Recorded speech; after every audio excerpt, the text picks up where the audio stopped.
a primeira palestra do dia, certo? Bom, o professor Samuel, ele é professor na Universidade Federal do Oeste da Bahia, ele é biólogo, especialista em genética e biologia molecular pela Universidade Federal de Viçosa, também na Universidade Federal de Viçosa, ele é mestre e doutor em genética e melhoramento, e fez por lá também o pós-doutorado em bioinformática e transcriptômica. Samuel, é um prazer receber você aqui, especialmente porque somos amigos e isso para mim é incrível poder compartilhar momentos com você aqui e aprender um pouquinho mais com você também. Fique à vontade, a casa é sua, e vamos combinar, pessoal, da gente assistir aí a palestra do professor Samuel, no final a gente fazer o momento de perguntas, né? Eu acho que vocês vão interagir com ele durante a palestra também. Nós vamos deixar as dúvidas para o final, tá? Fica à vontade, professor Samuel. Então, boa noite, pessoal. Para mim é um prazer. É até meio estranho te chamar de professora Daniele, né?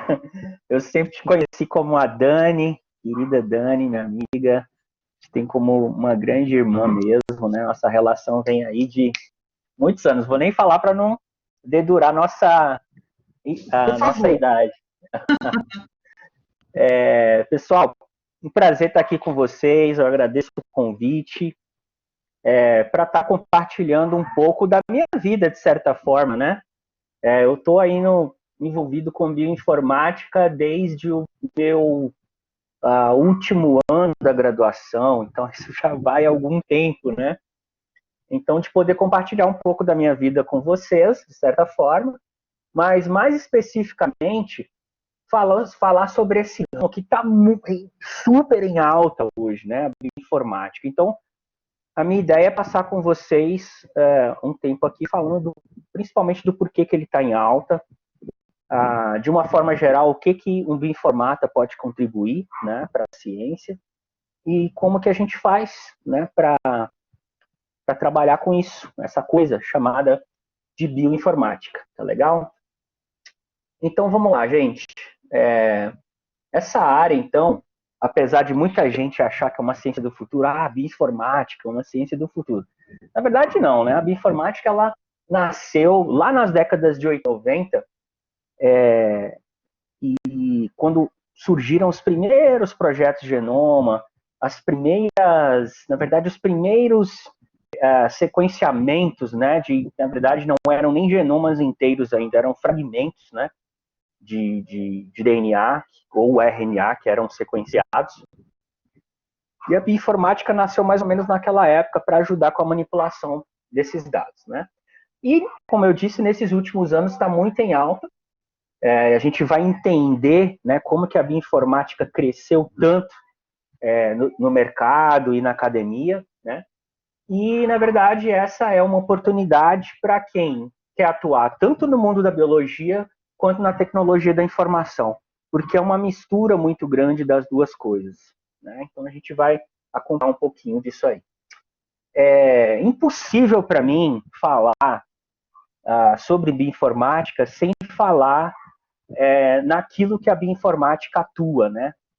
A bioinformática atua com dados, né? Que tipo de dados?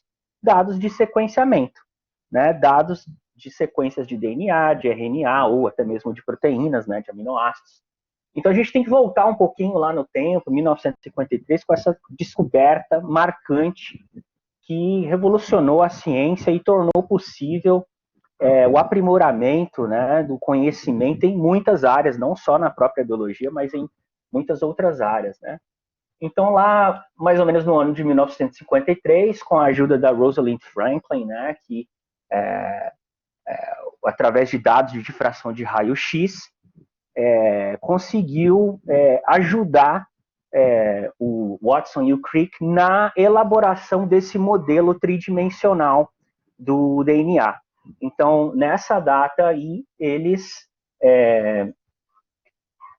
baseados nesses dados da Rosalind Franklin e nos seus próprios dados que eles estavam colhendo já há algum tempo, publicaram aí esse artiguinho, né, de uma página, mas que tem um valor enorme para a ciência, né, em 1953, com essa estrutura, que é essa estrutura que a gente conhece até hoje, e logo depois eles conseguiram também, no artigo subsequente, mostrar como que era feita a interação do RNA mensageiro com o DNA, né, que era aliás, como que o DNA era duplicado, como que era essa interação com essa molécula que vinha a fazer a transcrição. Então, eles conseguiram mostrar isso um pouco depois também. E aí, em 1977, cerca de 25 anos depois dessa descoberta da estrutura tridimensional do DNA, veio a primeira tecnologia que vingou, né? A primeira tecnologia de sequenciamento que vingou. Tecnologia Sanger, então, ela não foi a primeira tecnologia de sequenciamento de DNA que surgiu, né, no mundo da ciência, mas foi aquela que se tornou a opção mais viável na época, pelo tipo de metodologia que era empregada, pelo custo, pela facilidade, pela acessibilidade, né? Então ela ficou mais popular e acabou sendo adotada por vários laboratórios, por vários institutos, né? Então, Frederick Sanger, em 1977, implementou essa tecnologia de sequenciamento de DNA, que talvez, eu acredito que vocês já tenham estudado em alguma disciplina, né, de repente de biologia molecular, ou genômica, ou de repente também informática mesmo, que é conhecida também como sequenciamento clássico, ou sequenciamento Sanger, ou sequenciamento de nucleotídeos terminadores de cadeia. Tá? Então, a metodologia é baseada em nucleotídeos que fazem término de cadeia. Eu não vou entrar em detalhe aqui na metodologia em si, né? O que eu quero falar sobre o sequenciamento Sanger é que, na época, a coisa acontecia dessa forma aqui, pessoal. A gente tem que cada banda dessa no gel aqui representava o final de uma sequência com determinado nucleotídeo. Então, cada canaleta, né, eu tinha aqui as canaletas separadas por nucleotídeo, e eu tinha que fazer a leitura dessa sequência de DNA de baixo para cima, porque os fragmentos menores correm mais rápidos, né? Então, por exemplo, no caso desse gel aqui que está mostrando à esquerda, né? Sequência aqui começa... Oi? 5 segundos, eu esqueci de te falar. No canto superior direito, esquerdo, você tem uma mãozinha. É um ponto. Se você clicar... Olha, que bonitinha essa mãozinha. Muito bem, tá legal. Ótimo, perfeito, obrigado. Então, olha só, pessoal, nesse gel aqui da esquerda, né?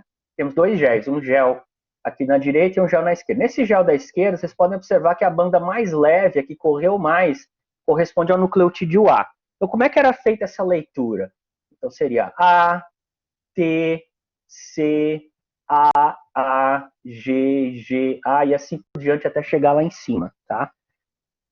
E aqui da mesma forma. Agora, vocês imaginem o seguinte, pessoal. Esses dois camaradas aqui, né, essa mulher, esse senhor, estão trabalhando aqui, eles colocavam o gel por cima de um projetor de luz para facilitar o contraste, né? Isso aqui é um gel que provavelmente tinha aí poucos pares de base para ser analisados. Então, eles colocavam o gel ali, iam escrevendo, né? E pelos relatos que já me contaram de quem já viveu nessa época aí, tinha uma pessoa acompanhando, né? Então uma pessoa ia falando e editando esses nucleotídeos e a outra pessoa ia anotando.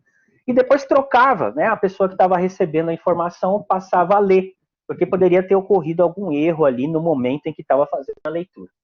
Então você imagina o tempo, né, que se demorava para fazer uma leitura de um gel que tinha aí poucos pares de base, né? Era simplesmente inviável se a gente fosse imaginar isso nos tempos atuais, né? Então, eu estou mostrando esse slide e falando sobre a técnica de Sanger para mostrar que lá atrás a demanda era pequena, eram poucos institutos que trabalhavam com sequenciamento, então por isso não tinha muita tecnologia envolvida, né? A tecnologia da época era essa aí. E até, na verdade, os primeiros genomas que foram publicados, todos eles foram foram trabalhados com essa tecnologia de Sanger, né? E as plataformas eram bem rudimentares mesmo.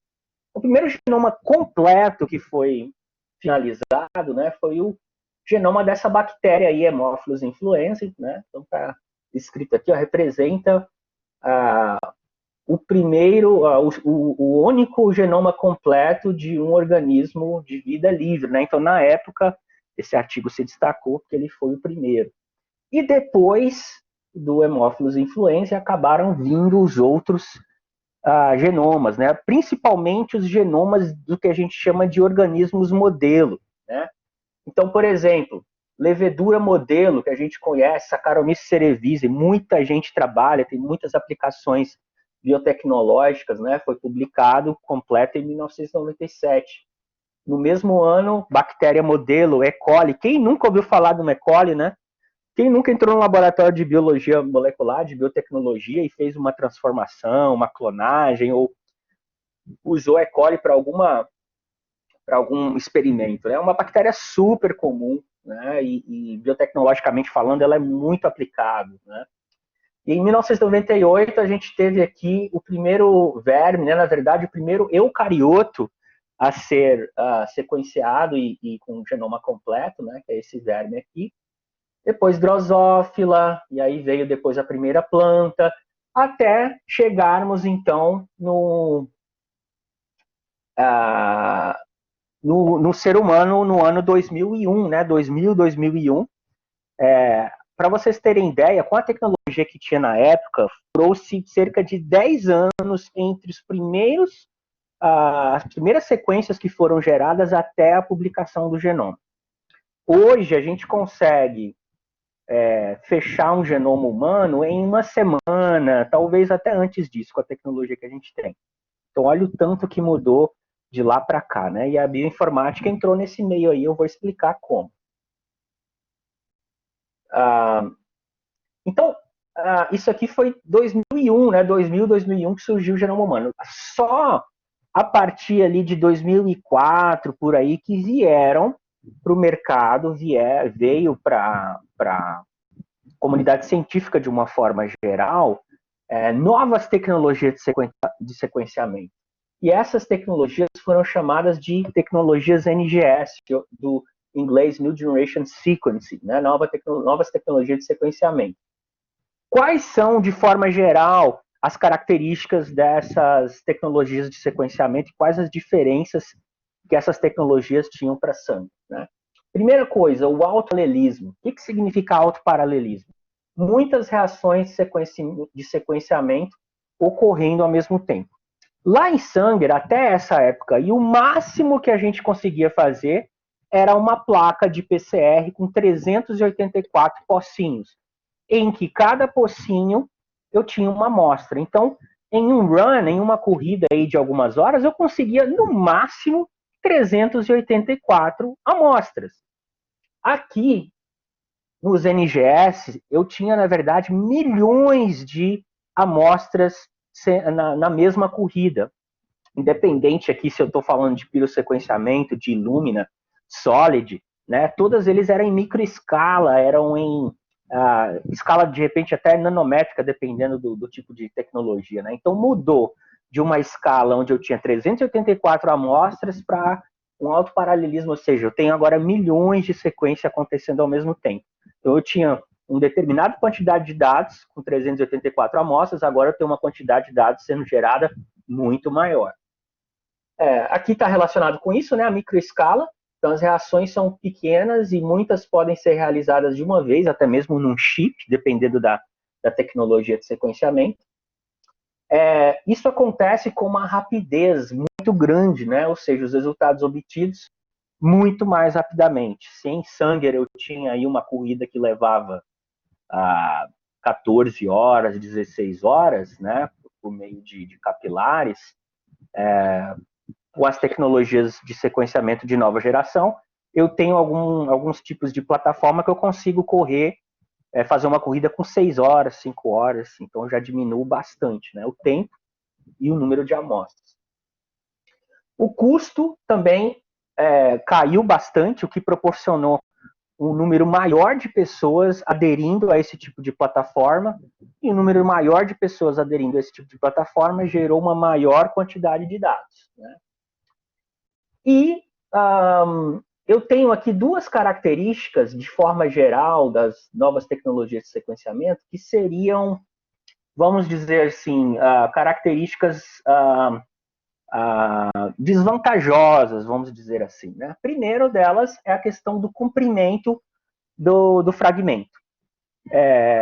Que questão é essa aqui? Até hoje, né, nós 2020, não existe uma tecnologia sólida, assim, plena para uso comercial, científico, em que a gente consiga pegar um genoma e sequenciar do primeiro ao último nucleotídeo de uma vez. Hoje isso ainda não existe. Então o que a gente tem que fazer? Pegar o genoma, picotar esse genoma em vários fragmentos, e aí o sequenciamento vai ocorrer de cada fragmento desse separadamente. Depois a gente tem a etapa de montagem, de análise do genoma, onde esses fragmentos vão ser unidos. Né? Então, por que essa questão do comprimento é importante aqui para a gente? Aí a questão do comprimento e a da demanda computacional, elas estão interligadas. Vamos imaginar, para ficar fácil de você compreender o que eu estou falando, que você tenha um quebra-cabeça da Mona Lisa. Imagina aí um quebra-cabeça de, sei lá, 50 por 50, 50 centímetros por 50 centímetros, um quebra-cabeça quadrado. E você tenha um quebra-cabeça de 10 peças, 50 por 50 de 10 peças. Se você tem um quebra-cabeça de 50 por 50 de 10 peças, você tem essas peças de um determinado tamanho, certo? Agora imagina que você tem o mesmo quebra-cabeça de 50 por 50, só que agora são 1000 peças. É o mesmo quebra-cabeça, só que agora você tem 1000 peças. Então você vai concordar comigo que essas 1000, cada uma dessas peças do quebra-cabeça de 1000 peças é bem menor do que cada uma dessas 10 peças do quebra-cabeça de 10 peças. Ou seja, é muito mais fácil eu montar um quebra-cabeça de 10 peças do que montar um quebra-cabeça de 1000 peças. Então, trazendo essa analogia para o mundo da genômica, do sequenciamento, Sanger gerava, o sequenciamento clássico gerava um fragmento de tamanho bem grande, cerca de 800 pares de base, com qualidade. Né? E as primeiras tecnologias de sequenciamento de nova geração, os fragmentos eram de 15, 25, 32 pares de base. Né? Na melhor das hipóteses, tinha ali um pirossequenciamento, a plataforma 454, que gerava aí fragmentos de 250 pares de base. Então, você imagina montar um genoma inteiro com pecinhas de 25 nucleotídeos, de 25 em 25. Então, isso gerava uma demanda computacional extraordinária. Né? Era muito mais difícil você montar um genoma a partir de sequências curtas do que quando acontecia com Sanger. Né? Ainda mais agora que você tinha milhões de pedaços para analisar. Depois isso foi mudando, óbvio, né? Esses fragmentos foram, as plataformas foram sendo melhoradas, aprimoradas, e os fragmentos acabaram também aumentando de tamanho. Mas a realidade ali, nos meados dos anos 2000, na virada do milênio, era mais ou menos essa. Okay?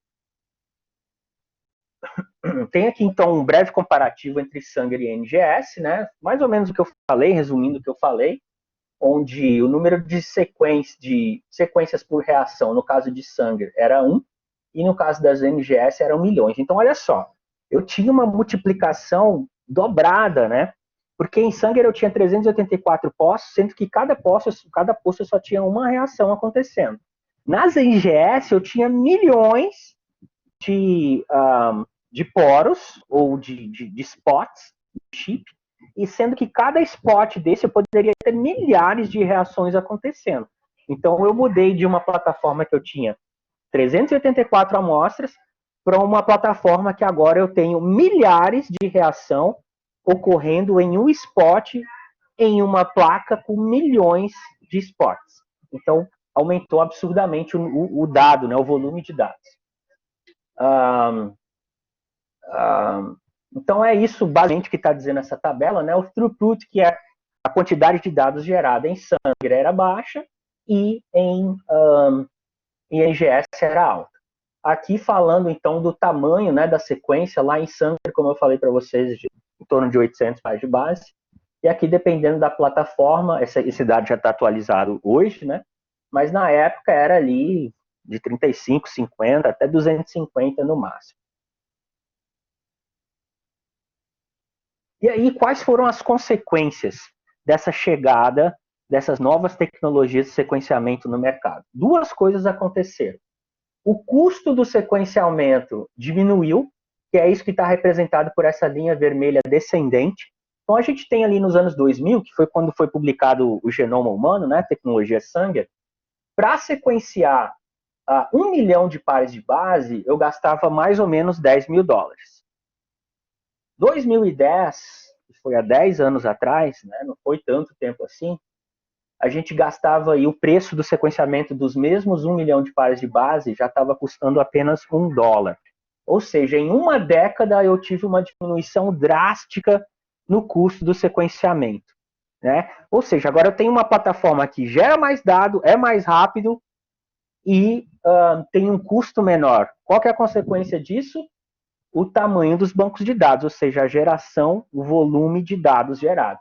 Então, essas três linhas aqui, né, a linha marrom, essa linha azul mais clara e a linha mais azul escura, está representando diferentes tipos de dados que eram gerados. Então, nos anos 2000, poucos dados sendo gerados, e 10 anos depois eu tinha aqui um aumento exponencial do tamanho de cada um desses bancos de dados. Então, diminuiu o custo, aumentou o volume de dados. Aqui só mais um gráfico mostrando essa mesma disparidade que aconteceu entre o custo de sequenciamento e o tamanho dos bancos de dados, mostrando a entrada de cada tipo de tecnologia. Então, pirossequenciamento 454 entrou mais ou menos ali em 2005, depois veio Illumina, Solid. Então, observe que aqui entre 2007 e 2010 já houve uma grande diminuição no custo do sequenciamento, né? Chegando aqui em 2007, como eu falei para vocês, o custo por genoma custava ali por volta de $100 milhões, né? O custo de um genoma completo. E aqui há 3, 4 anos atrás, com $1.000 eu conseguia sequenciar um genoma completo. Hoje, existem empresas que fazem sequenciamento do seu genoma. Você não precisa sair de casa, você pode coletar com o SWAB e envia pelos Correios ou pelo FedEx, e eles fazem o sequenciamento aí por menos de $1.000. Então, é bem acessível, né? Comparado com o que nós tínhamos há 10, 15 anos atrás. Aqui é um exemplo em números para mostrar para vocês como que os bancos de dados cresceram, né, em volume de dados recebidos. Essa aqui é um print que eu tirei do relatório do GenBank, que é o banco mais conhecido, né, o banco de dados biológico mais conhecido. Ele foi atualizado dia 15 de agosto agora, né, a última atualização dele, peguei a última versão. Então, só para vocês terem ideia, né, hoje a gente tem no GenBank cerca aí de 1,9 bilhão de sequências de genomas completos. Cerca de 218,6 milhões de sequências, né? É bastante coisa, né? Só que mais interessante que isso é esse outro dado que eu vou mostrar agora. Desde 1982, quando o GenBank começou a registrar os dados que entravam no seu repertório, eles vêm fazendo, então, esse controle trimestralmente, né? A cada 3 meses eles colocam ali o número de sequências que há no banco. E aí eu peguei aqui um intervalo de 3 meses para mostrar para vocês uma coisa interessante. Ó. Então, em junho de 2020, eu tinha esse número aqui de bases e esse número aqui de sequências lá no GenBank. Em agosto de 2020, 2 meses, 3 meses depois, eu tinha esse número e esse número. Aí, se você fizer a conta desses números menos esses números, você vai ter esse resultado aqui, ó, que são 226 bilhões, 233 milhões, 810.648 bases depositadas em apenas 2 para 3 meses, né? Esse ano agora de 2020. Eu tive aí, nesse intervalo, 1.520.000 sequências depositadas nesse banco de dados. Então, assim, o volume de dados continua sendo gerados, né, continua sendo muito grande. E aí tem uma afirmação, né, que foi feita nesse artigo aqui, lá em 2015, há 5 anos atrás, o pessoal do GenBank fez a seguinte um estudo, né? ele concluiu que o Genibank está crescendo numa taxa exponencial e ele dobra a cada 10 meses. O que significa isso? Né? Agora nós estamos em, vamos considerar agosto, né? Porque esse dado aqui é de agosto. Agosto nós temos essa quantidade aqui de bases, né? Que são, sei lá, não sei nem contar isso, 3 milhão. Então, cerca de 654 bilhões de bases. Significa o quê? Que daqui 10 meses, ou seja, quando for 10 meses a partir de agosto, ou seja, quando for junho de 2021, provavelmente esse valor aqui vai estar o dobro, né? Vai estar o dobro desse valor aqui, segundo essa expectativa, né? Ou seja, é um absurdo a gente pensar que um banco de dados que já tem um volume enorme, ele vai duplicar, vai ter o dobro do tamanho daqui a 10 meses. Isso se dá em função de todos esses fatores que eu coloquei para vocês. Novas tecnologias, menor custo, maior rapidez, um maior poder computacional, né? Então, tudo isso junto vai gerando esse tipo de cenário. Aqui mostrando mais uma vez, né? Vocês veem ali que mais ou menos em 2004, 2005, né, que a curva começou a ficar bastante ascendente, né? Então nós temos um crescimento bastante grande a partir desse momento. Aqui para mostrar para vocês o que a gente tem hoje de genoma sequenciado, nós temos cerca de 20 mil projetos de genoma completo sequenciados, o que é bastante coisa. Para quem quiser mais detalhe, depois eu posso passar esses links aqui para vocês pesquisarem com mais cuidado, tá? Aqui tem dados de metagenoma, tem esses números aqui por espécie, tem por região, por plataforma, por laboratório, por país. Então, se você quiser um estudo mais aprofundado de como que está a genômica, ou os números dos projetos de genoma no mundo atualmente, você pode pesquisar esse site aqui, tá? E aqui mostrando também, né, o redundante que eu estou falando é do crescimento que está bastante grande. Bom, e aí a gente chega, né, pessoal, aqui no nosso tema da nossa palestra, que é falar um pouco sobre o bioinformata, e o bioinformata trabalha com bioinformática. Mas como é que a bioinformática veio a ser, então, essa disciplina que está tão requisitada e está tão em voga, né, está sendo tão demandada? É porque aconteceu mais ou menos o cenário que está sendo mostrado aqui, né, nesse cartoon, né? A gente tem pesquisadores aqui, né, estão vestidos com jaleco. Tenho aqui uma pilha de pecinhas de quebra-cabeça, né, um quebra-cabeça de 3 bilhões de peças sob a mesa, né? Esse pesquisador com a fala dizendo assim, eu acho que eu encontrei uma pecinha do canto, porque, obviamente, a primeira coisa que a gente faz quando a gente começa a montar um quebra-cabeça, as peças onde a gente tem certeza, né, dos locais é o quê? Os 4, né, porque a pecinha ela é bem distinta. Então isso aqui, na verdade, é uma brincadeira que foi feita, mas para mostrar o seguinte, que essas tecnologias de sequenciamento que eu mostrei para vocês, né, criaram uma grande quantidade de informação, né? Houve a diminuição do custo, aumento da velocidade, e com isso os bancos de dados explodiram no número de informações que estavam sendo depositadas. E tudo isso, pessoal, é óbvio que não dá mais para ficar naquele cenário que eu mostrei para vocês lá atrás, onde tinham 2 pesquisadores sentados numa mesa, com o jogo de luz por baixo, verificando bandinha por bandinha. Né? Se naquela época já era difícil fazer isso, vocês imaginem agora com esse tanto de dados sendo gerado. Então, a bioinformática, ao aumento da demanda, né, o aumento da requisição dessa disciplina, nasceu, então, desse cenário, onde a gente tem várias plataformas gerando vários dados, muita demanda e quase ou nenhuma ferramenta para analisar tudo isso. É impossível você fazer manualmente. Então, daí nasceu, então, a nossa querida bioinformática. Então, vamos fazer o primeiro teste. Eu gostaria de ter a interação de vocês nessa próxima pergunta. A pergunta é, o que é bioinformática? O que você entende por bioinformática? Para isso, eu vou colocar no bate-papo de vocês aí um link. Vocês vão entrar nesse link e responder com 3 palavras o que você entende por bioinformática. Tá? Então, clica nesse link e que eu vou compartilhar a tela para mostrar para vocês os resultados aqui.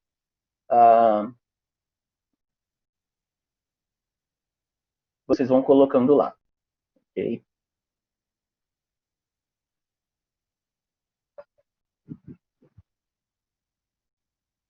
Vamos lá. Se alguém tiver dificuldade de acessar aí, me fala. Vamos ver o que o pessoal entende por bioinformática. Quero ver a participação de vocês. Vamos lá, pessoal. Acessem o link.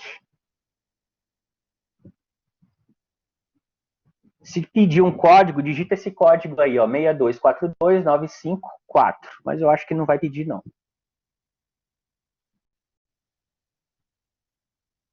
Ó, começou a chegar a informação aqui. Vamos lá. Tecnologia, ciência, solução para dados genéticos, biologia molecular, genética, heurística. Interessante esse nome heurística, hein? Quem falou isso aí deve entender um pouco do funcionamento de algoritmos genéticos, né? Tem muita heurística envolvida, né? Interessante. Vamos lá, pessoal. Que as respostas, até agora, 6 respostas.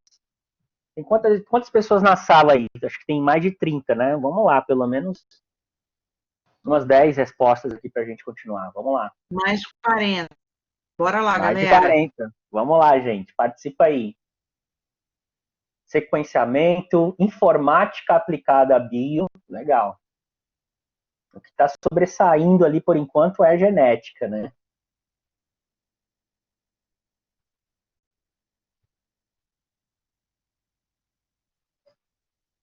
Cortou o biológico. Ah, sim. Análise de dados biológicos. Tudo bem, deu para entender. Estudos de dados biológicos, estudo quantitativo. Muito bem, pessoal. Deu para ver que tem uma diversidade aqui nas respostas, né? E eu não esperava nada diferente disso. Afinal de contas, essa ciência com a qual a gente está lidando, ela é essencialmente multidisciplinar, essencialmente diversa, né? Então, eu vou deixar rodando aí, por enquanto o pessoal vai fazendo. Eu vou voltar aqui para a nossa apresentação. Compartilhar o arquivo. Só que você precisa de cancelar o compartilhamento de tela, Sam. Eu preciso cancelar o compartilhamento de tela?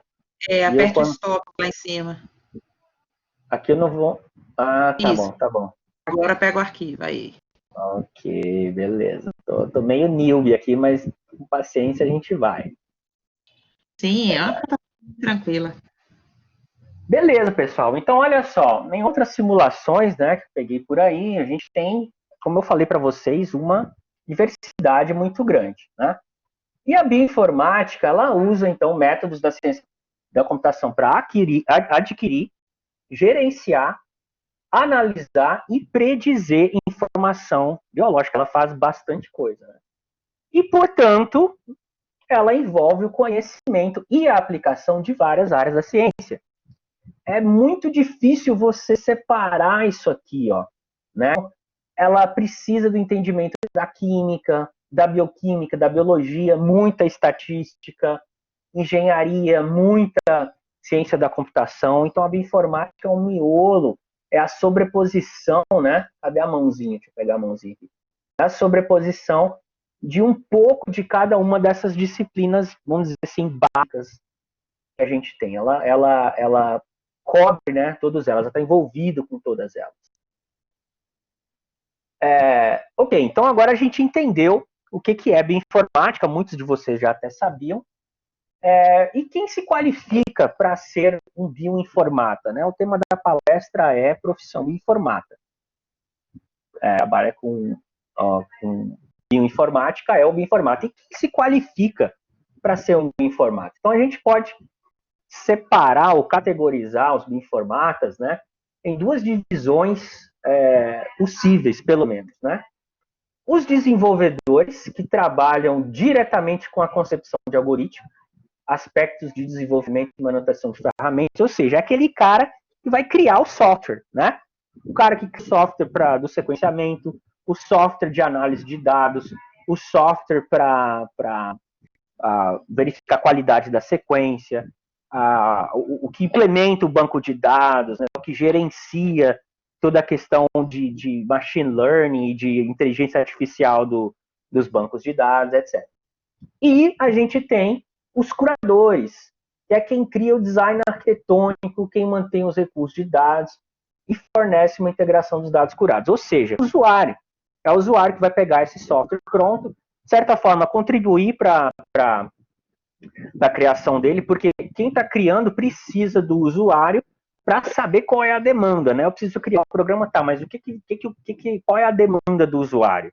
Né? Então, o usuário tem que entender um pouco também da arquitetura nesse sentido, para saber que ele precisa de um programa assim, um programa assado, ele tem que saber conversar com esse cara que é o desenvolvedor. E é óbvio que essas duas áreas, elas não são mutuamente exclusivas.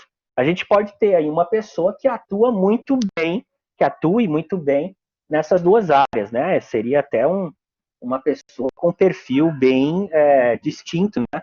E bem requisitado no mercado, ok? Vou falar um pouquinho, então, sobre destrinchar essas duas áreas aqui para a gente entender como que o Bioinformata pode atuar. Você aí que está fazendo curso de biologia ou outro curso e não sabe ainda direito qual área quer seguir, eu vou te dar aqui algumas dicas, quem sabe você acaba se apaixonando aqui pela área de bioinformática, como aconteceu comigo, né? Então, primeira área aqui que a gente pode colocar é o desenvolvimento de métodos analíticos, né? Seria a construção, o refinamento de algoritmos matemáticos e métodos estatísticos para o gerenciamento e análise de dados biológicos. Então, esse cara aqui ele tem que entender bastante de matemática, tem que entender de estrutura estatística, né? Para poder refinar esses algoritmos que, essencialmente, tem muita estatística envolvida, né? Então, esse cara ele vai atuar na pesquisa e no desenvolvimento, fazendo o quê? Aplicando linguagens de programação. Qual a linguagem que se usa hoje para informática? Aqui está se usando mais o Python, mas, assim, Python porque já existem muitas bibliotecas direcionadas, né? Python é uma linguagem fácil de se aprender, né? Mas até talvez 5 anos atrás, Perl era uma linguagem bastante utilizada para trabalhar com informática.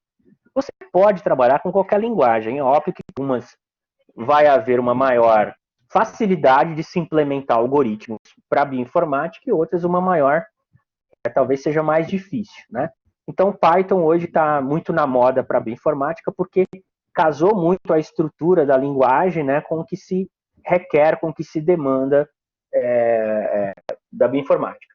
Então, essa pessoa tem que entender de linguagem de programação, de desenvolver o algoritmo, de modelagem matemática, simulação computacional, para implementar os dados de análise. Então, esse cara vai criar e vai testar, vai ver se está funcionando, vai conversar com o usuário, saber o que ele quer, se está bom, se não está, né?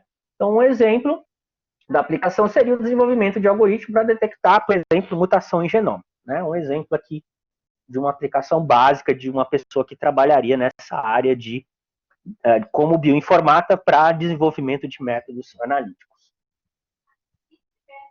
Uma outra possibilidade de atuação é na construção e curadoria de ferramentas computacionais e bases de dados. Então, essa pessoa aqui vai fazer compilação, organização, anotação de dados biológicos. O que é anotação de dados biológicos? Quando a gente fala de anotação de dados biológicos, a gente fala em dar um significado biológico a uma sequência desconhecida. Então, você acabou de fazer o sequenciamento, por exemplo, de um metagenoma. Você tem várias sequências ali, inclusive de organismos que você nem imagina, né? Aí você tem ali um fragmento de DNA, vamos supor, de 3.000 pares de base. O que é isso? Isso é um gene inteiro? É um pedaço de um gene? É um exon? É um intron? Tem mais de um gene ali? É uma região expressa? Se é um gene, que gene é esse? Para que ele codifica? Qual o produto desse gene? Né? Como é que é a expressão desse gene? Como é que é a região promotora desse gene? Como é que são os splice sites, né, que a gente quando ocorre ali o splice, o processamento do RNA mensageiro, como é que provavelmente ocorre o processamento dessa sequência de DNA. Ou seja, você vai tentar comparar essa sequência que você não sabe nada sobre ela com um banco de dados que, a priori, você tem informações ali de sequências conhecidas. E através dessa comparação, você vai conseguir inferir para aquela sequência desconhecida algum significado biológico. Então, quando a gente fala de anotação biológica, a gente está falando disso, tá?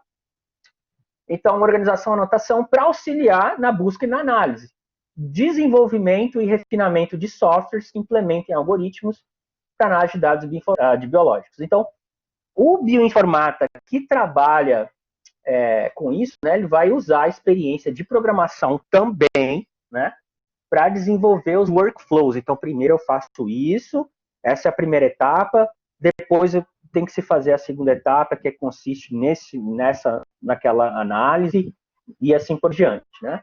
Tem que entender de bancos de dados e das ferramentas de bioinformática usada para esse fim. Então, um exemplo da atuação do profissional bioinformata nessa área seria, por exemplo, a criação e a manutenção de recursos de banco de dados, cataloga informação de gene e proteína. Seria, por exemplo, esses curadores que trabalham aí nos principais bancos de dados mundiais, né? O próprio RefSec, que é dentro do NCBI, é o banco de dados secundários, o pessoal do SwissPro, o pessoal, enfim, que trabalha nesses bancos de dados famosos, nessas instituições famosas ou não, né? Pessoas que trabalham em instituições que fazem esse tipo de abordagem, né? De manter um banco de dados e de buscar informações seguras para adicionar as sequências que se sabe pouco sobre elas ou nada. Tá? Então, essa seria um outro tipo de atuação. Uma outra possibilidade seria a mineração, interpretação e análise de dados. Quando a gente fala em mineração de dados ou data mining, é você buscar informação no universo de informações. Então, imagina que você tem um oceano e você precisa pegar um peixe específico nesse oceano. Então, o processo para você chegar até esse peixe, ou o processo para você obter aquele dado que você está procurando, ou aquele conjunto de dados que você busca dentro de um universo existente, a gente chama de data mining, ou mineração de dados. E aí a pessoa vai fazer, então, extração, análise das bases de dados ou do conjunto de dados, usando ferramentas computacionais para derivar conhecimento biológico e informação a partir dele. Então, o bioinformata que trabalha nessa área, ele já não precisa ser um expert em programação, já não precisa ser um expert em estatística. Então, o perfil agora já é um pouco diferente, ele já está um pouco mais para usuário e menos desenvolvedor. Então, agora ele já tem os dados, o que ele vai fazer é, desses dados todos que existem, né, quero fazer uma pesquisa com, por exemplo, eu quero encontrar os genes de humanos que são responsáveis ou estão associados de alguma forma com câncer de mama, por exemplo. Então, esse processo de ir atrás desse tipo de informação é a mineração de dados. Né? E aí eu vou interpretar esses dados, vou analisar e vou publicar e descobrir alguma coisa sobre eles. Então, a necessidade de se saber a fundo programação e métodos sobre algoritmos é menor. Então, agora o perfil já é um pouco diferente. Então, veja, você pode trabalhar numa ponta extrema, sendo um mega desenvolvedor, ou você pode trabalhar numa outra ponta que já é mais de usuário, né? Então, aqui seria a aplicação de ferramentas de bioinformática para predizer, por exemplo, estrutura e função de proteína. Então, você tem ali uma sequência de aminoácidos, você vai pegar um programa de bioinformática e, através desse algoritmo, você vai conseguir predizer qual é a estrutura tridimensional dessa proteína, porque o programa tem um algoritmo que trabalha com inteligência artificial e vai poder te dar essa resposta. E, através dessa resposta, da sua interpretação, você vai poder inferir alguma coisa prática, alguma aplicação a partir disso. Ok?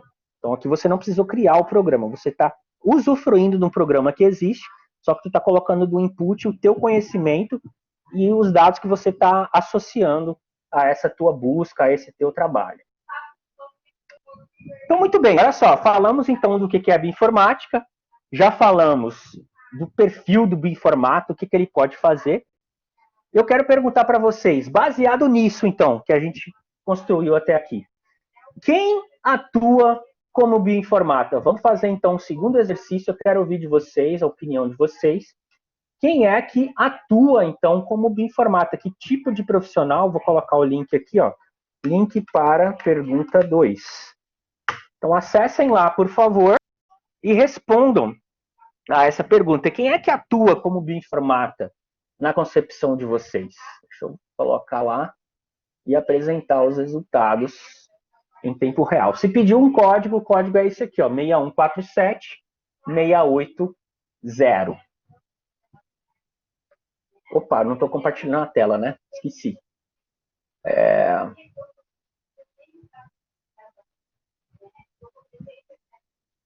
Compartilhar a tela.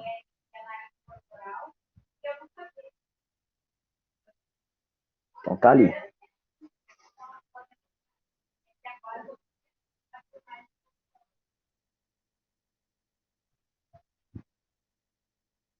Ó, por enquanto tem a galera ali, biólogos, cientistas da computação e matemáticos despontando. Os físicos, menos intensidade, os químicos e bioquímicos ali mais ou menos no meio do caminho. Quero ouvir mais a opinião de vocês. Vamos lá, galera. Entra lá no link e dê aí a tua opinião. Enquanto isso, eu vou beber uma água aqui.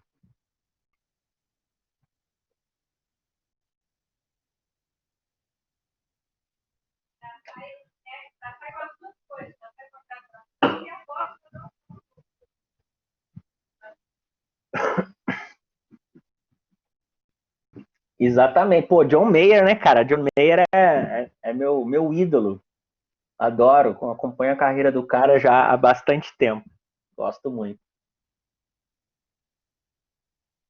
Então, pessoal, baseado nas respostas de vocês aqui, né, o grande campeão foi a galera das biológicas aí, ó, biólogos, biotecnólogos. Coloquei ali engenharia de biotecnologia, porque aqui eu dou aula na UFOB aqui para o curso de engenharia de biotecnologia, né? O pessoal sai bem preparado para atuar nessa área de bioinformática também, né? Mas, na verdade, gente, vou deixando vocês respondendo aí, vou voltar ali para a nossa apresentação. Agora eu aprendi que eu tenho que parar isso aqui e voltar para o nosso arquivo, que está aqui. Aprendi, né, Dani? Vamos lá, pergunta 2. Quem atua como bioinformático? Então, pessoal, na verdade, né, tudo que vocês colocaram ali é isso mesmo. Como a bioinformática ela é essencialmente multidisciplinar, toda aquela galera pode atuar como bioinformático. É óbvio. Por exemplo, um camarada que é da área de matemática, da área de ciência da computação, provavelmente, ele vai ter mais facilidade de atuar como bioinformata na parte de desenvolvimento de algoritmos, criação de bancos de dados, gerenciamento de dados, essa coisa toda. Provavelmente a galera da biológica, da bioquímica, médicos, biomédicos, vai ter mais facilidade de atuar como usuário, de saber utilizar as ferramentas existentes e interpretar resultados, analisar esses resultados para algum tipo de aplicação. Então, há espaço para todo mundo, e há espaço, inclusive, para aquele tipo de profissional, seja ele da área mais de exatas, ou seja ele mais da área de biológica, que atue, que consiga atuar confortavelmente nas duas extremidades, como desenvolvedor e como usuário, né? Conheço alguns excelentes profissionais que têm essa habilidade incrível de ser muito profundo na área de desenvolvimento e muito profundo também na área de usuário, né? Tanto sendo da área de exatas como biológica. Eu coloquei esse slide aqui para mostrar, né? Tem essa publicação aqui nessa revista, falando aqui de um dia na vida de um bioinformata, né? O que a pessoa faz, né? Geralmente, né? E ele coloca aqui algumas qualificações e habilidades-chave. Então, ele fala aqui da graduação, né, que o mais comum é, então, um bacharelado na área de ciência, medicina, alguma coisa relacionada com saúde, por exemplo, biologia, bioquímica, biomedicina, etc., e que depois faz uma especialização, um mestrado, um doutorado, etc., na área de bioinformática, né? Ele fala aqui das responsabilidades, ele fala aqui uma coisa curiosa, veja bem o salário desse camarada aqui, ó, que ele colocou o range, né, a variação aqui salarial é entre 28 mil e 50 mil libras por ano. Agora faz a conta aí de quanto que é uma libra. Eu nem sei, porque o dólar tá 5,5, a libra deve estar mais de 6 pila, né? Então, se você faz essa conta aí, vai dar um baita salário, né? Uma pena que essa não é a realidade nossa brasileira, né, pessoal? Se você tem condição de sair, se você tem essa habilidade de trabalhar com bioinformática fora do país, eu te aconselho que vá, porque o salário realmente é muito bom. Mas para nós aqui no Brasil, a realidade é bem diferente. Até porque, assim, se a gente for parar... Opa, tem alguém ligando para mim aqui. Se a gente for comparar esse valor com a realidade brasileira, a gente vai estar acima aí de muita gente, né? Mas, se a gente for comparar o conhecimento que é necessário para se aplicar a todas essas ferramentas, a gente vai chegar à conclusão que o salário já não é tão atrativo assim. Mas fica aí de referência para quem, né, quer se aprofundar na área, ok? Aqui, rapidamente, né, como que seria, né, o papel do bioinformata dentro de um laboratório, né? Então, dentro daquilo que eu falei, quais são as possibilidades? Eu vou até ser um pouco repetitivo, né? Então, ele pode trabalhar aqui, ó, escrevendo programas e algoritmos que possibilitem a área de dados, análise de dados, desculpa, né? Ele pode se conectar com pesquisadores, cientistas para explicar o trabalho, para entender as demandas dessas pessoas. Ele pode trabalhar com administradores de sistema para garantir o armazenamento de dados e as necessidades dos computadores, né? Ele pode analisar dados genômicos usando softwares pré-existentes, que é o caso mais do usuário aqui. Ele pode gerenciar e organizar dados e resultados genômicos usando base de dados. Ele pode trabalhar com o cientista para resolver problema e desenvolver novos métodos de análise. E ele pode interagir com outros bioinformatas para ficar atualizado, né? O que está acontecendo, quais são as demandas do momento, quais são as novas ferramentas, novos scripts, novos softwares que estão surgindo, né? E etc. De uma maneira bem geral, né? Como que é a área de atuação no Brasil, né? Para a bioinformática, no caso do biólogo. Então, lá no CFBio, a gente tem 3 áreas principais de atuação, que é meio ambiente e biodiversidade, saúde e biotecnologia e produção. A bioinformática, ela está dentro, ela é uma atuação legal, vamos dizer assim, em termos jurídicos, né? Ou seja, o biólogo, ele pode legalmente atuar como bioinformata, né?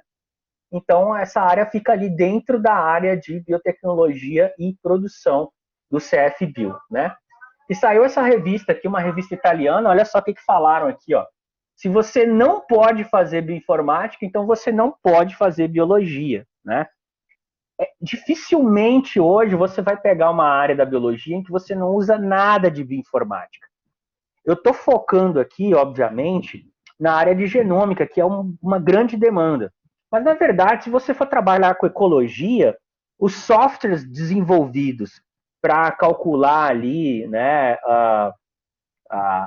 alguma coisa relacionada com a área, foi desenvolvido por um bioinformata, né? Se você vai trabalhar com evolução, a mesma coisa, né?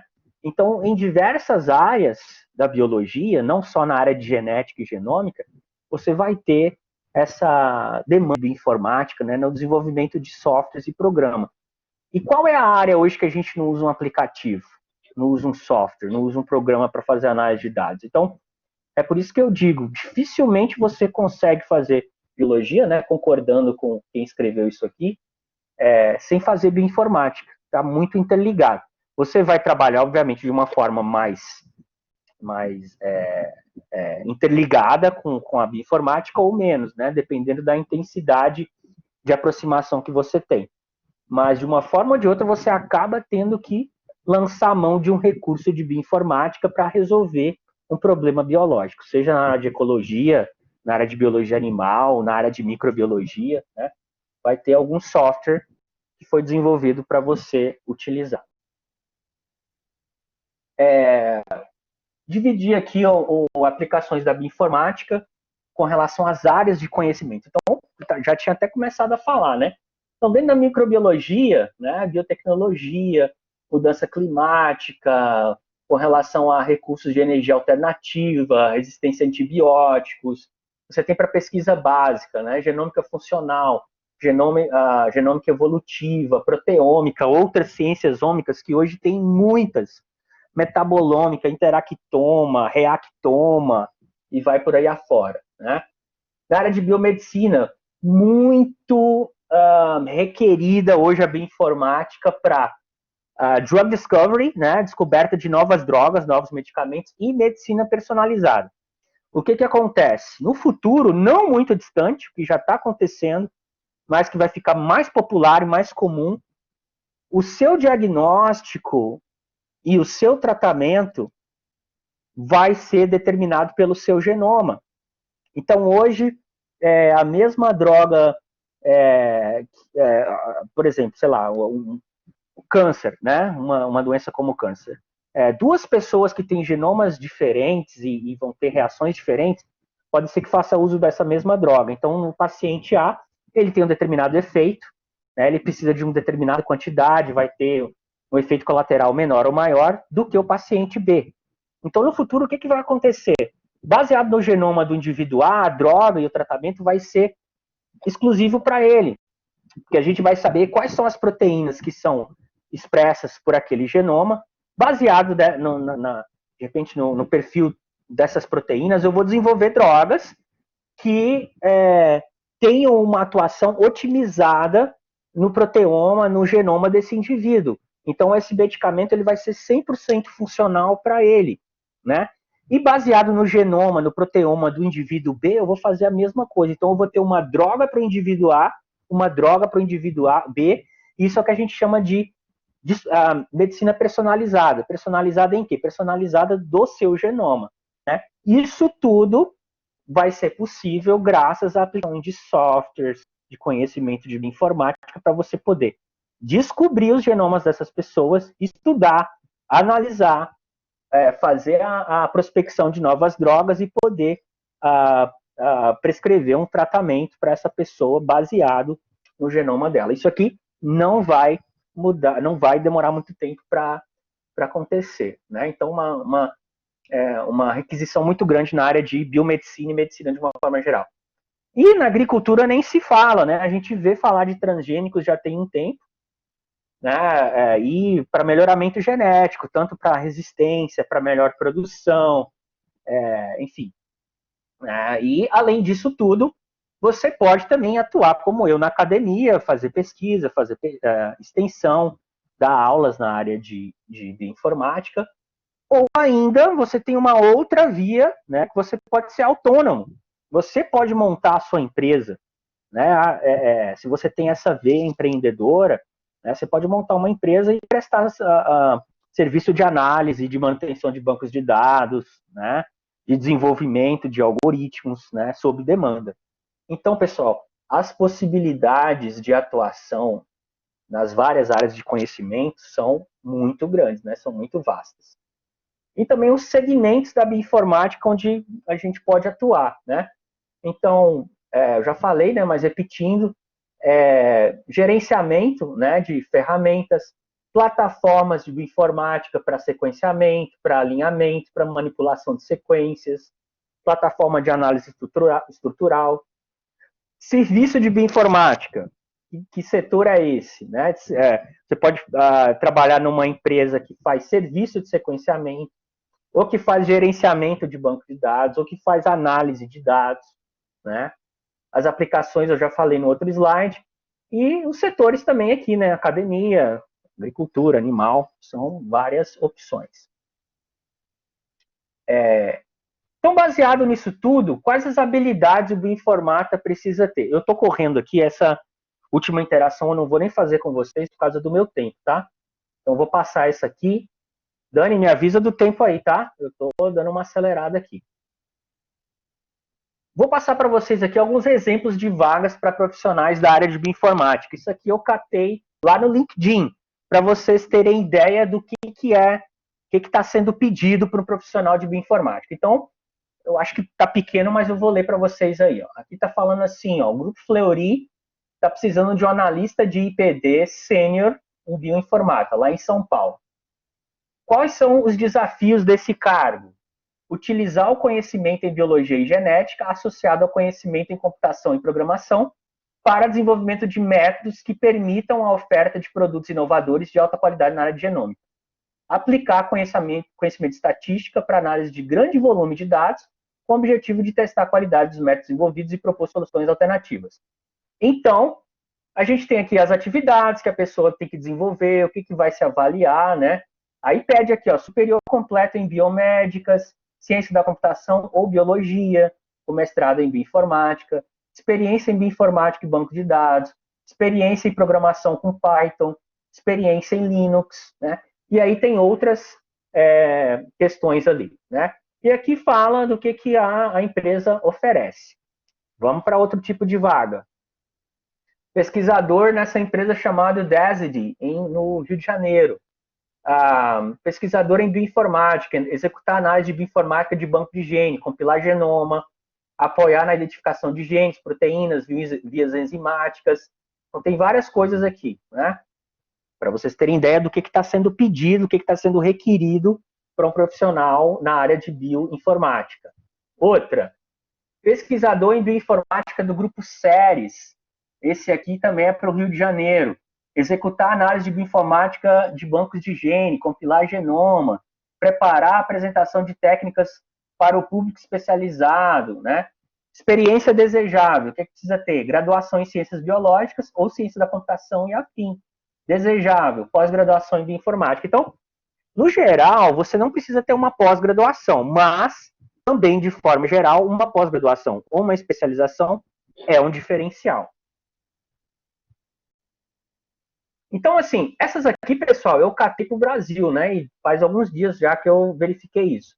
Você digitar ali, ó, bioinformática no LinkedIn, procurar no mundo, você vai ver assim, ó, pipocando de vaga. Então, assim, se tu fala inglês ou a língua mãe do país no qual você gostaria de morar, você tem experiência de bioinformática, meu amigo? Vaza, porque tem muita oportunidade around the world, né? Por aí.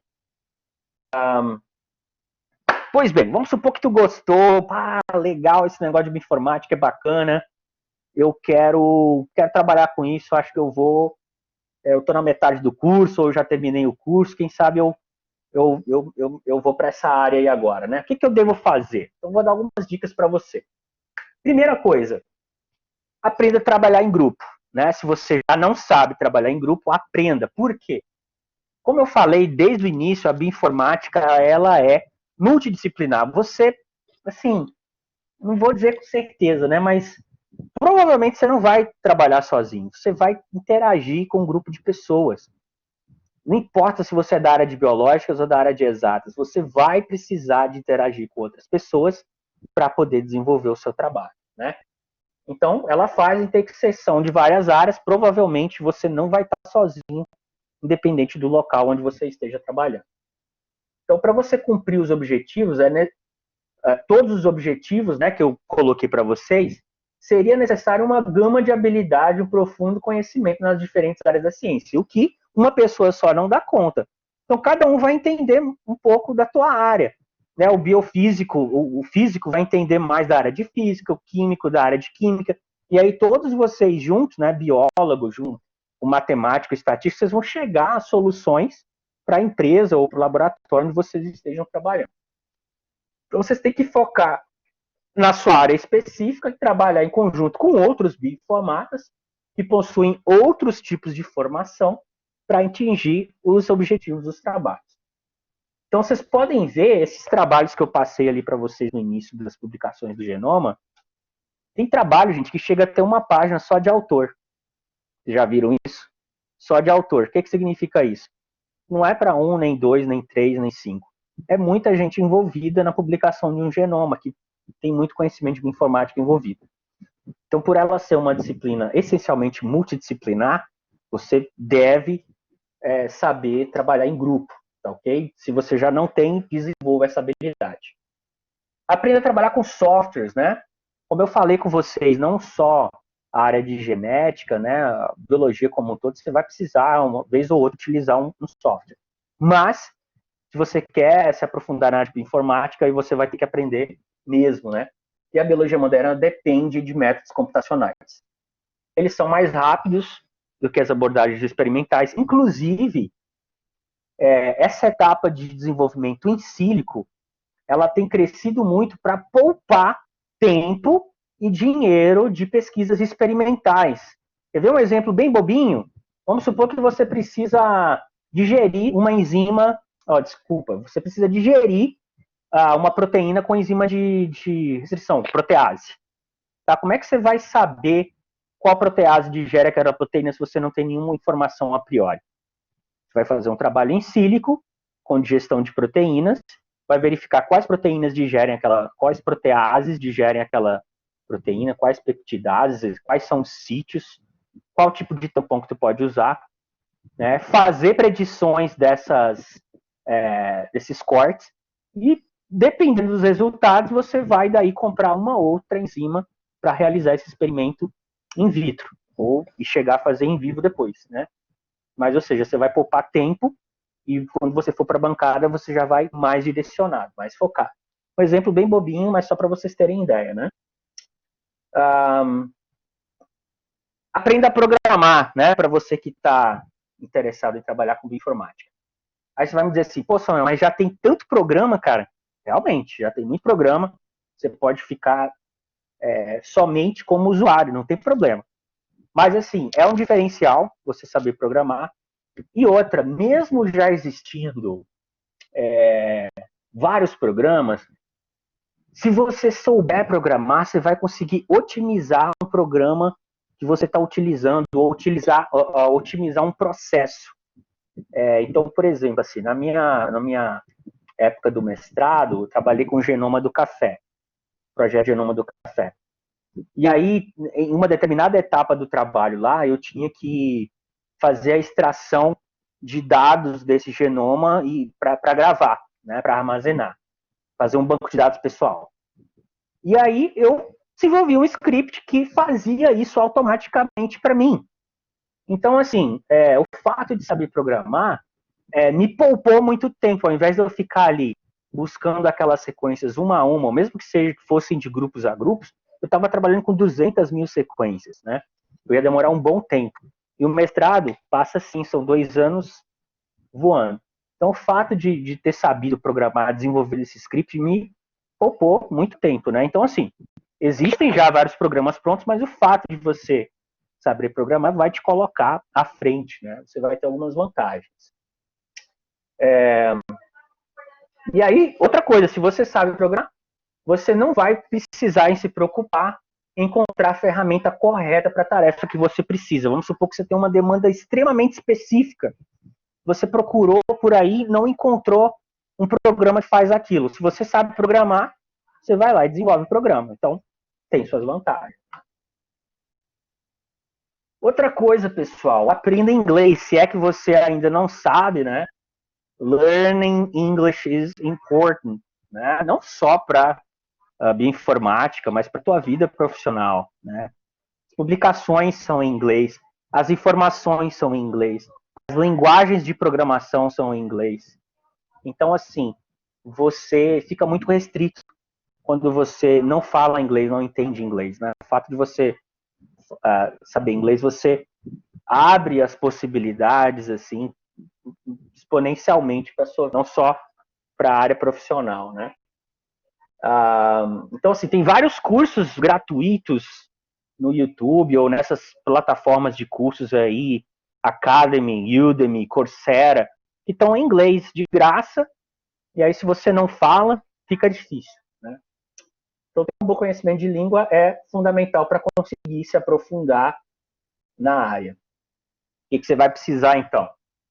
Capacidade de abstração, Ou seja, você imaginar uma capacidade de pensamento lógico, de pensamento computacional, né, de você ter um raciocínio apto para resolver problema. Você precisa ser curioso, porque para aprender a trabalhar com determinadas ferramentas, você tem que correr atrás, né? A curiosidade é essencial. Você precisa ser uma pessoa atenciosa, você está lidando com dados minuciosos, né? Então você tem que ter muita atenção. Você tem que ter gosto por aprender sobre vários nichos do conhecimento. Então, como eu falei, mais uma vez, é uma área multidisciplinar. Invariavelmente, se você é biólogo, você vai ter que aprender um pouco de estatística, um pouco de bioquímica, um pouco de química, um pouco de matemática. Então, você tem que ter gosto por... Não precisa ser profundo nas outras áreas, mas você tem que entender, né? Paciência, porque a gente não aprende a programar do dia para a noite. A gente não aprende línguas de um dia para a noite. Se você não trabalha em grupo, desenvolver essa habilidade não é do dia para a noite, né? E aí você vai tentar uma vez, vai errar, vai tentar a segunda, vai errar. Não desiste, persiste, vai em frente que vai dar certo, né? E a determinação faz parte para qualquer profissão que você vá desenvolver, né? Procura um estágio na área, pessoal. Então começa a se envolver desde cedo, né? Com os problemas reais, né? Então nesse laboratório que você trabalha ali, você vai ter problemas reais, algumas situações reais de demanda para essa área de bioinformática, né? Experimentos que estão rolando, as aplicações reais da bioinformática. Então desde cedo você já vai ter a oportunidade de ir se inteirando, de interagindo com a área, né? Então, envolva-se desde cedo com os profissionais das diferentes áreas. Aí você vai perceber que o cara da química ele tem um determinado tipo de demanda, o cara da ciência da computação tem outro, o cara da física tem outro. Aí você vai ver que cada nicho desse aí pensa um pouquinho diferente, mas que todo mundo gera um trabalho colaborativo legal, né? Então, a partir de cada abordagem dessa que você vai começar a se envolver, vai ser possível escolher a melhor abordagem para cada tipo de dado que você tiver na mão. Faça cursos, né? E como eu falei, se você tem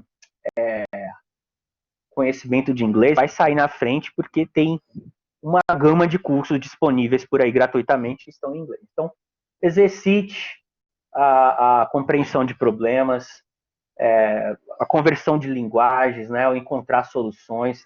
O mercado ele é extremamente dinâmico e as novidades elas não param de chegar a todo momento, principalmente com esse elevado número de dados e elevada velocidade, né, alta velocidade com que isso acontece. E para terminar, eu queria falar um pouco de onde que vocês podem encontrar recursos no Brasil para estudos formais de bioinformática, né? Então, inicialmente, aí, na própria universidade de vocês, né, o Centro Universitário Metodista Isabela Hendricks, ele oferece um curso superior tecnológico em bioinformática. Então, por que não começar por aí, né? Outras possibilidades. Aí também em Minas, né, especificamente em BH, existe um programa de pós-graduação em bioinformática, né, doutorado. E aí tem as subdivisões ali, ó. Pode trabalhar com bioinformática de moléculas, bioinformática funcional, bioinformática genômica. São Paulo, na USP, né, pós-graduação em bioinformática. Rio Grande do Norte, também pós-graduação em bioinformática na UFRN. No Rio, na Fiocruz, também tem lá pós-graduação em bioinformática. E existem, sim, vários outros lugares. Eu coloquei, assim, aqueles que eu tenho mais contato, né, assim, com as pessoas que trabalham nesses locais. E eu queria terminar assim, fazendo uma propagandazinha aqui da nossa UFOP. A gente está desenvolvendo um programa de pós-graduação, está construindo, né, um programa de pós-graduação em modelagem aplicada e simulação de computacional. E eu estou participando da montagem desse programa, né? A gente vai ter a linha de pesquisa de bioinformática que eu vou estar coordenando, né? Então, além dessas, pessoal, existem outras possibilidades. Se você for procurar aí no Google, você vai ver que existem outras universidades oferecendo curso. Então, assim, as oportunidades estão aí, ok?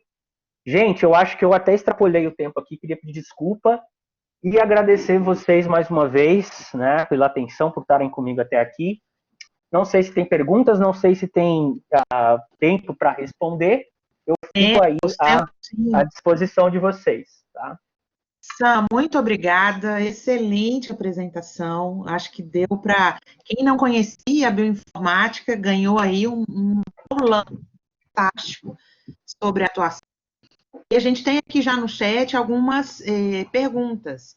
Se você não aqui ou consideração e deseja ainda fazer perguntinhas, por favor, coloque agora, tá? Vamos começar aqui pelo Leandro, que foi o primeiro, Samuel. Quais os maiores e melhores cursos de especialização em bioinformática no Brasil? Eu acho que ele acabou de responder, né, com essas... Isso. Últimos Se vocês quiserem, eu não sei como é que está funcionando, né, eu posso passar essa apresentação para vocês, e aí, né, vocês podem, inclusive, investigar melhor aqueles links ali que eu deixei, né, dos bancos de dados, e sobre essas universidades também. Então, fica à disposição. Joia, obrigada, Sam. O Alear, dando a palestra, tem formação na área de TI, estou concluindo biológicas, vou pesquisar mais sobre o tema. Legal, tá aí, obrigado. Você vai ter um profissional, um híbrido, né? A gente chama de híbrido, né? É a pessoa que tem a dupla formação, tanto na área de TI quanto na área de biológica. Então, você vai ser um cara diferenciado. Porque, geralmente, a pessoa tem uma formação só. E aí ele corre atrás da outra, né? Mas aí você já tendo as duas, você já sai na vantagem. O Leandro, o uso de machine learning tem crescido em diversas áreas. Isso tem acontecido na informática também? Que tipo de aplicação é feita na área de biologia? Com certeza. Dei uma palestra na segunda-feira sobre a inteligência artificial nos bancos de dados. Então, por exemplo, os bancos de dados que você pesquisa hoje tem uma interação muito grande, né? E essa data integration faz parte do grande nível de conhecimento machine learning. Ou seja, você busca por uma informação. Então, se você vai ali, por exemplo, no EN3, que é o sistema de gerenciamento do NCBI, você digita lá, sei lá, câncer de mama, breast cancer, ou você digita alguma palavra-chave, sei lá, coagulação, alguma coisa assim. E aí você vai encontrar publicações com um clique, publicações, sequências de genes, sequências de proteínas que são codificadas por genes que estão vinculados a essa palavra-chave, vias metabólicas de enzimas que estão envolvidas com esse processo biológico, ontologias, genes conservados, ou seja, com um clique você consegue encontrar uma gama de informação. Então, essa integração de dados tem tudo a ver com machine learning, né? Porque você dá para a máquina um subset de dados para ela aprender com os inputs e a partir das próximas buscas ela vai refinando. Então, a questão da integração de dados, a questão de melhorar os resultados de pesquisa baseado no perfil do usuário. Então, tem várias aplicações do machine learning para a bioinformática, né? E para bancos de dados, então, nem se fala. Legal, Sam, já quero deixar, então, um convite para voltar com essa palestra da inteligência artificial. Topas? Beleza, só convidar. Já está pronta a palestra, a gente adapta aí para vocês. Vai ser um prazer. Maravilha, amei. O Vinícius, existem profissionais da bioinformática mais especializados em hardware do que em software? Em hardware, eu acredito que seria o pessoal que trabalha com troubleshooting. O que é troubleshooting? Resolução de problemas. Então, por exemplo, imagina uma firma que nem a Illumina, né, que é uma mega empresa de sequenciamento, ela vai ter o profissional de bioinformática que vai trabalhar, por exemplo, fazendo resolução de problemas relacionados com hardware, com peças de uma máquina de sequenciamento, com peças de um computador vinculado para a bioinformática, até porque, dependendo da ferramenta que você compra, não é só o software, vem um hardware integrado, né? O famoso suporte técnico, pode ser, né? E aí esse suporte técnico ele pode sim ser mais direcionado para a parte de hardware. Eu, pessoalmente, eu não conheço ninguém que trabalha com isso, mas certamente existe. Acho que se procurar ali no LinkedIn, fatalmente você vai encontrar. profissionais de bioinformática que trabalham mais com a parte de hardware também. Massa. Sam, o pessoal está te parabenizando, amaram a palestra, o bate-papo. O Augusto tem uma outra pergunta. Atualmente trabalho em TI, mas pretendo voltar para a biologia e estou avaliando a bioinformática. Qual linguagem mais usada? Hoje está sendo Python, né? Por aquilo que eu falei. A facilidade da língua, a versatilidade, ela é uma linguagem orientada a objetos, então ela é extremamente versátil.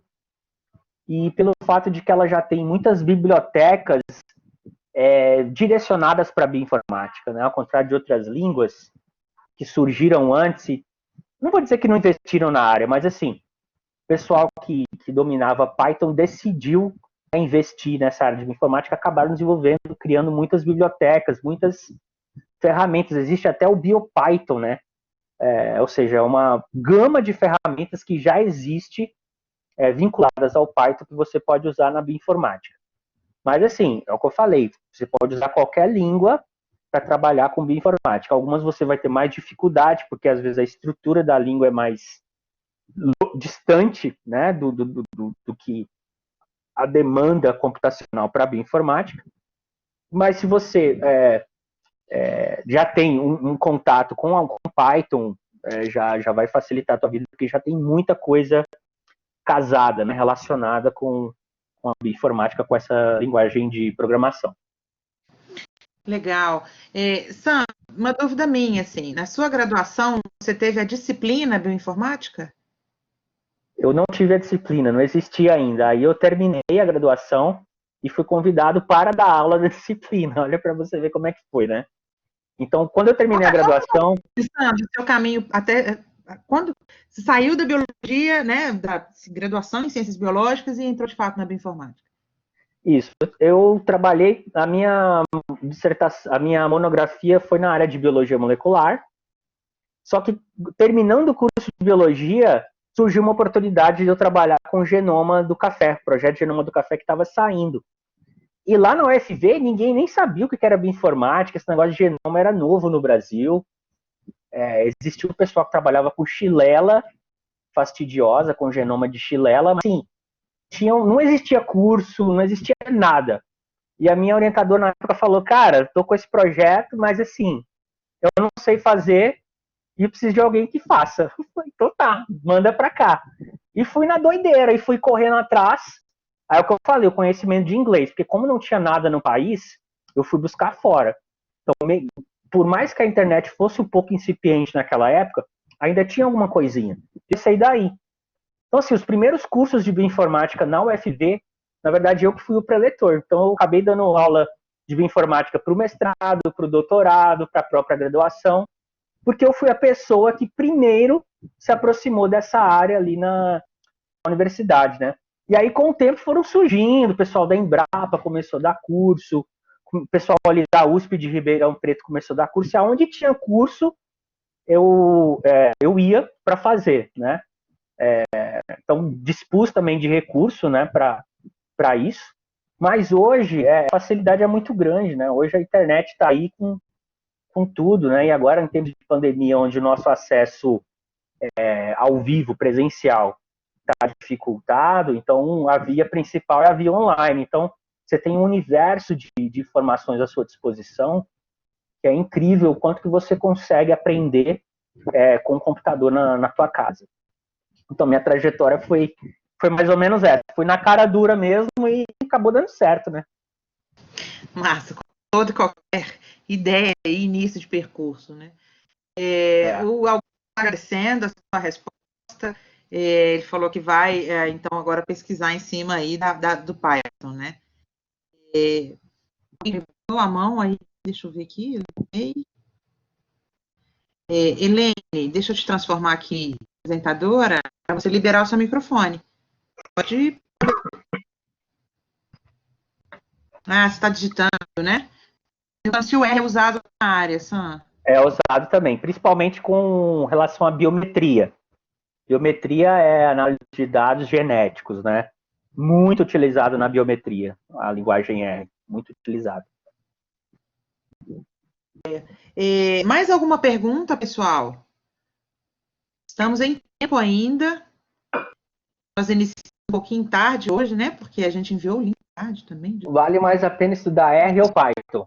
Ô, Helene, vai depender da área específica. De uma maneira geral, Python. Se você vai trabalhar mais com estatística dentro da bioinformática, R. Então, depende do que você está pretendendo fazer. Então, de novo, de uma maneira geral, Python. Mas, se você vai trabalhar com parte de estatística, R tem mais recurso. É aquilo que eu falei. É a aproximação da língua com a abordagem. No caso da estatística, realmente, R é disparado, assim, melhor linguagem. Quais conhecimentos matemáticos e estatísticos? O Alípio é nosso professor, viu, Sam? Ele é professor aqui na Isabela. Zoologia de invertebrados. Legal, professor Alípio. Obrigado aí por estar prestigiando a palestra, né? Conhecimento matemático e estatístico, redes neurais, lógica fuzzy, regressões lineares, que mais? Modelos de cadeia oculta de Markov, HMM, seriam esses que eu estou me lembrando agora, né, dentro da estatística matemática que a pessoa precisaria se aprofundar. Porque muitas das ferramentas se baseiam, né, nesses modelos estatísticos para fazer predição. Aí tem algoritmos evolutivos, algoritmos genéticos. Você vai trabalhar, por exemplo, com filogenia, aí você vai ter que trabalhar ali com algoritmos de distância genética, bootstrap, esse tipo de coisa. Joia, obrigada, Sam. Mais alguém com alguma pergunta?